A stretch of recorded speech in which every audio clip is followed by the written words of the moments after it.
নিয়ন্ত্রণ করে, হেফাজত করে। আমি নবীজি কথা দিলাম, আমি নবীজি কথা দিলাম, ওই উম্মতকে জান্নাতের জিম্মাদারি আমি নবীজি নিয়ে নিলাম। সুবহানাল্লাহ। জবান এমন একটা নিয়ামত, এই জবানের মাধ্যমে আল্লাহ তাআলা মানুষকে উচ্চ জীবনে পৌঁছে দেয়। জবান এমন একটা সম্পদ, এমন একটা দৌলত, এই জবানকে আঁকড়ে ধরার জন্য, এই জবানকে হেফাজত করার জন্য আল্লাহ পাক রব্বুল আলামিন উপরে এবং নিচে 32 ধাপকে ব্রিগেড দিয়ে রেখেছেন যেন মজবুত করে রাখতে পারে।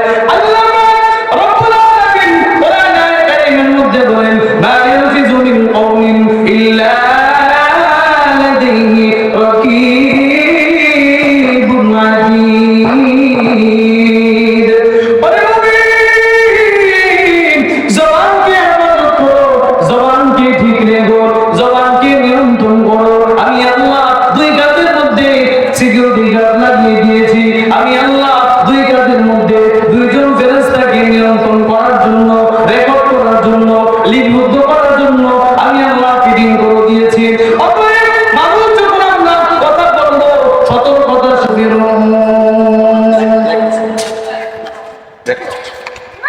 আলহামদুলিল্লাহিল্লাযী জাআলা আশ-শামসা ওয়াল কমারা বিহুসবান ওয়ান নাজমা ওয়াশ-শাজারা ইয়াসজুদান ওয়া ফাদ্দাল জামানান আলা জামান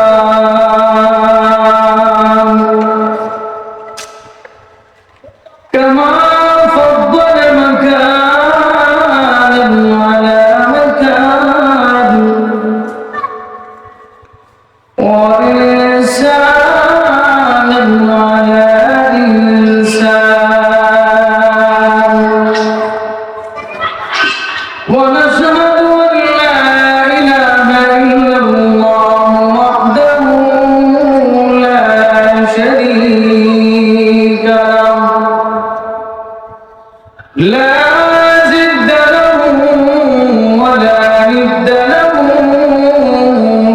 ولا مثل له ونشهد أن سيدنا وسندنا وحبيبنا وحبيب ربنا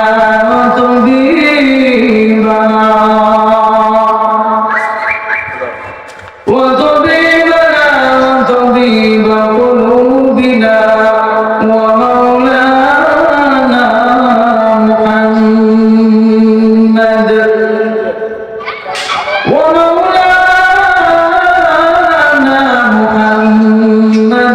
عبده ورسوله.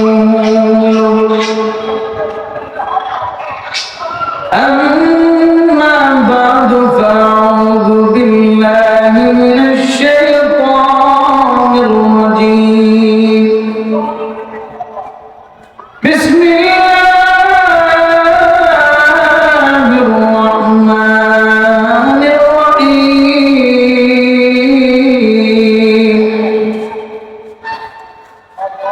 ما يلفظ من قول إلا لديه رقيب عتيد.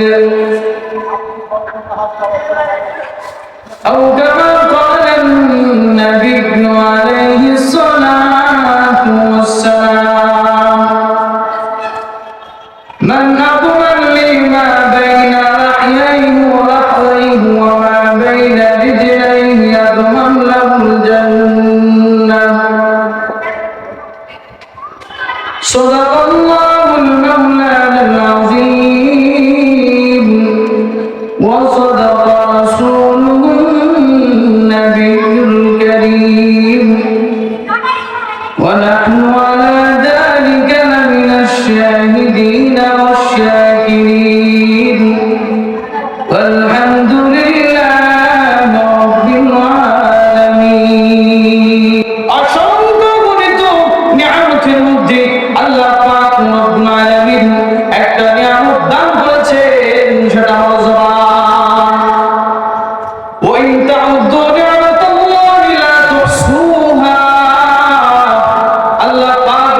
আলামিন বলেন, তোমরা আমার নিয়ামত যদি গণনা করো তা নিয়ামত করে শেষ করতে পারবে না।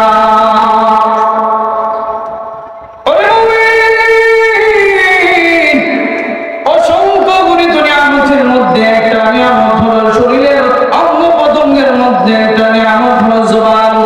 আল্লাহ পাক রব্বুল আলামিন এই জবানকে এত সুন্দর করে ফিটিং করেছেন, এই জিহ্বাকে এত সুন্দর করে ফিটিং করেছেন। এই জবানের মাধ্যমে মানুষ তার আবেগ, অনুভূতি, অনুরাগ, শত্রুতা, মিত্রতা প্রকাশ করে থাকে।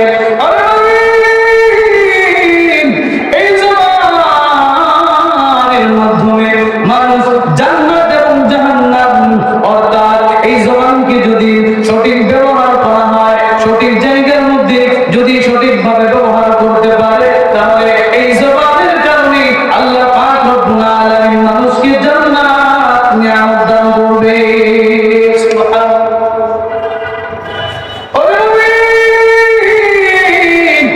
জবান এমন একটা নিয়ামত,